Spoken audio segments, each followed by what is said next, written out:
Hello student, स्वागत है आपका हमारे यूट्यूब चैनल में, जिसमें हम गणित की बेसिक चीज़ें यानी कि जो आधारभूत चीज़ें हैं उनके बारे में आज हम आपको बताएंगे। हम आपको बता दें कि जो बेसिक चीज़ें हैं ये गणित पढ़ने में बहुत ही सहायक होती हैं और इनको जानने के बगैर हम किसी भी गणित जैसे विषय को समझ नहीं सकते हैं। तो इनका जानना और इनका समझना हमारे लिए बहुत ही आवश्यक होता है। तो देखिए, इसके इसी क्रम में आज हम यहाँ लेने जा रहे हैं। 3 बातें आज हम लेंगे। नंबर 1 पर लेंगे अभाज्य संख्याएं, नंबर 2 पे लेंगे सम संख्याएं और नंबर 3 पर लेंगे विषम संख्याएं। तो सबसे पहले हम लेने जा रहे हैं अभाज्य संख्याएं। क्या होती हैं अभाज्य संख्याएं?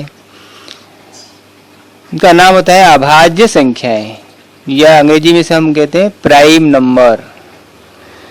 तो इसकी परिभाषा इस प्रकार से है, अभाज्य संख्याएं वे संख्याएं हैं जिनके केवल 2 गुणनखंड होते हैं। नंबर 1 वह संख्या स्वयं और नंबर 2 1।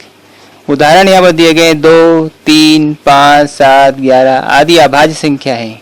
क्यों है अभाज्य संख्याएं? जैसे 2 हैं तो 2 के गुणनखंड यहाँ पर हुए 2 बराबर 2 गुणित 1, यानी कि 2 एक तो संख्या स्वयं 2 है और दूसरा इसका गुणनखंड है 1, इसलिए 2 जो है एक अभाज्य संख्या है। इसी प्रकार से 3 के गुणनखंड यहाँ पर हुए 3 बराबर 3 गुणित 1, अर्थात 3 तो एक संख्या स्वयं आ गई है और इसका एक दूसरा गुणनखंड है 1, इसलिए 3 भी क्या है? एक अभाज्य संख्या है। इसी प्रकार से 5 लिया गया है। 5 को देखिए 5 बराबर 5 गुणित 1, यानी कि 5 एक संख्या स्वयं आ गई है और दूसरा आया है 1, इसलिए 5 भी क्या है? एक अभाज्य संख्या है। इसी प्रकार से हम देख सकते हैं 7 बराबर 7 गुणित 1, 11 बराबर 11 गुणित 1।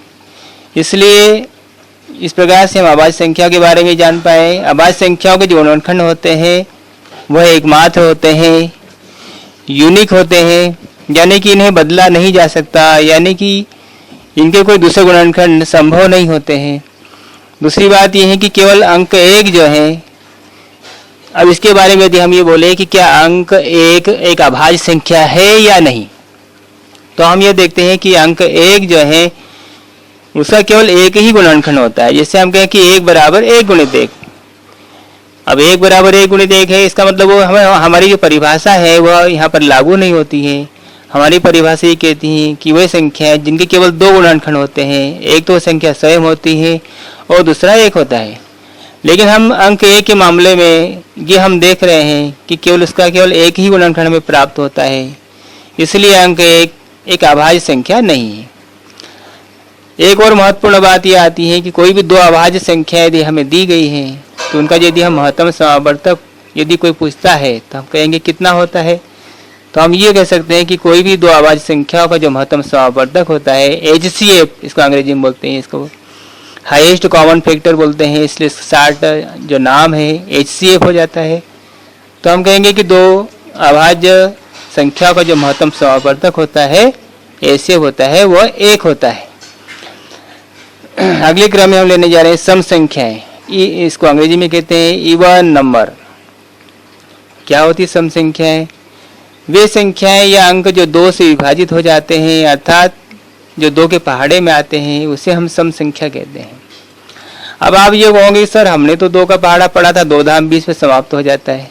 ऐसा नहीं, 2 का पहाड़ा 20 पर समाप्त नहीं होता है, बल्कि यह गिनती के समान अनंत होता है। 2 धाम 20 के आगे हम जा सकते हैं तो कहेंगे 2 11 22, 2 12 24, 2 13 26, मतलब अनंत होता है। इस प्रकार से हम कह सकते हैं कि 2 4 6 8 10 12 14 16 18 20 22 आदि आदि आदि 50 60 आदि आदि आदि 100 आदि जो संख्याएं हैं सम संख्याएं होती हैं, सभी 2 के पहाड़े में आती हैं। अगले क्रम में हमारे पास है विषम संख्याएं। इनको अंग्रेजी में कहते हैं ओड नंबर। क्या होते हैं ओड नंबर या विषम संख्याएं? क्या होती हैं? वे संख्याएं या अंक जो 2 से विभाजित नहीं होते हैं, अर्थात वह 2 के पहाड़े में नहीं आते हैं, वह विषम संख्या कहलाती है।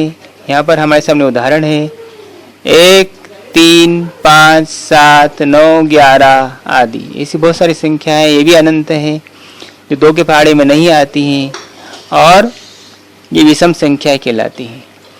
अब हमने 3 बातों के बारे में अध्ययन किया, अभाज्य संख्याएं, सम संख्याएं और विषम संख्याएं। अब कुछ प्रश्न है जो आपको हमें कमेंट्स करना है, कमेंट करके बताना है। तो हमारे सामने एक प्रश्न है, क्या अंक 1 एक अभाज्य संख्या है? प्रश्न नंबर 2 है, क्या अंक 1 सम संख्या है? प्रश्न नंबर 3 है, क्या अंक 1 विषम संख्या है? और नंबर 4 प्रश्न है, 1 से 100 के बीच कितनी अभाज्य संख्याएं हैं? इन चारों प्रश्नों की जो जवाब है आप हमें कमेंट्स करके जरूर बताना। बहुत बहुत धन्यवाद। अभी हमारे अगला जो कार्यक्रम होगा, जो वीडियो होगा, उसमें हम और भी बहुत सारी जानकारी लेकर के आएंगे। आपने हमारे इस कार्यक्रम को देखा, बहुत बहुत धन्यवाद। जय हिंद, जय भारत। सब्सक्राइब कीजिए हमारे YouTube चैनल को और दबाइए बेल आइकन, जिससे आपको हमारे हर वीडियो की नोटिफिकेशन सबसे पहले मिल सके। धन्यवाद।